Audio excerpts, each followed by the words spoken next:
নব্বইয়ে যে প্রাঙ্গণে ছিল তার সরব উপস্থিতি, নিথর দেহে শেষবারের মতো সেই প্রাঙ্গণে এলেন শফি আহমেদ। কান্নায় ভারী হয়ে যায় অপরাজেয় বাংলা। তাকে নিয়ে স্মৃতিচারণ করেন সহযোদ্ধারা।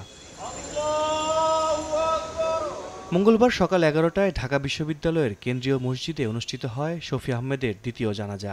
এরপর মরদেহ নেওয়া হয় কেন্দ্রীয় শহীদ মিনারে। এই প্রথম কোনো ছাত্রনেতার প্রতি সর্বস্তরের মানুষের শ্রদ্ধা নিবেদনের জন্য সম্মিলিত সাংস্কৃতিক জোটের এ আয়োজন। তার সংগঠনের বাইরে অন্যান্য সংগঠনের যারা নেতা ছিল, কর্মী ছিল, তাদের সাথেও তার একটি ঘনিষ্ঠ সম্পর্ক ছিল। শফি আহমেদকে স্মরণ রেখে সবাই যেন আপোষহীনভাবে সকল ধরনের সামরিক শাসন, স্বৈরাচারের বিরুদ্ধে, অন্যায়ের বিরুদ্ধে প্রতিবাদী হয়ে যাবার শপথ গ্রহণ করতে পারে। যে কোনো ক্রাইসিসে, সংকটে সিদ্ধান্ত বাস্তবায়ন করার ক্ষেত্রে তার কোনো তুলনা ছিল না। যারা বাংলাদেশ বিরোধী রাজনীতি করেছেন তাদের বিপক্ষে তিনি সাহসী নেতা ছিলেন, সাহসী ভূমিকা পালন করেছেন।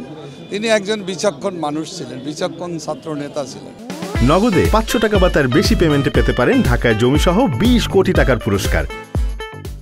80-র দশকের ছাত্রনেতা কিংবদন্তি হয়েছিলেন 90-এর স্বৈরাচার বিরোধী আন্দোলনে। জাসদ থেকে আওয়ামী লীগে যোগ দিয়ে কেন্দ্রীয় উপসম্পাদকের দায়িত্বও পালন করেন শফি আহমেদ। তার প্রতি শেষ শ্রদ্ধা জানাতে তাই এসেছিলেন রাজপথের সহযোদ্ধা থেকে শুরু করে অনুজরাও। সাম্প্রদায়িক অপশক্তির বিরুদ্ধে সবসময় তিনি বলিষ্ঠ কণ্ঠস্বর ছিলেন। তিনি গণমুখী রাজনীতির কথা বলতেন। সবাই দোয়া করবেন তার সন্তানদের জন্য এবং পরিবারের জন্য, এবং উনার আত্মা যেন শান্তি পায়। আপোষহীন ছাত্রনেতা শফি আহমেদ ছিলেন ভাটি অঞ্চলের কণ্ঠস্বর। সোমবার বিকেলে উত্তরার বাসায় ঘুমের মধ্যে হৃদরোগে আক্রান্ত হন তিনি। হাসপাতালে নেওয়া হলে চিকিৎসকরা তাকে মৃত ঘোষণা করেন। রাজনীতিতে তুখোড়ে ছাত্রনেতার অসামান্য অবদান স্বর্ণাক্ষরে লেখা থাকবে ইতিহাসের পাতায়।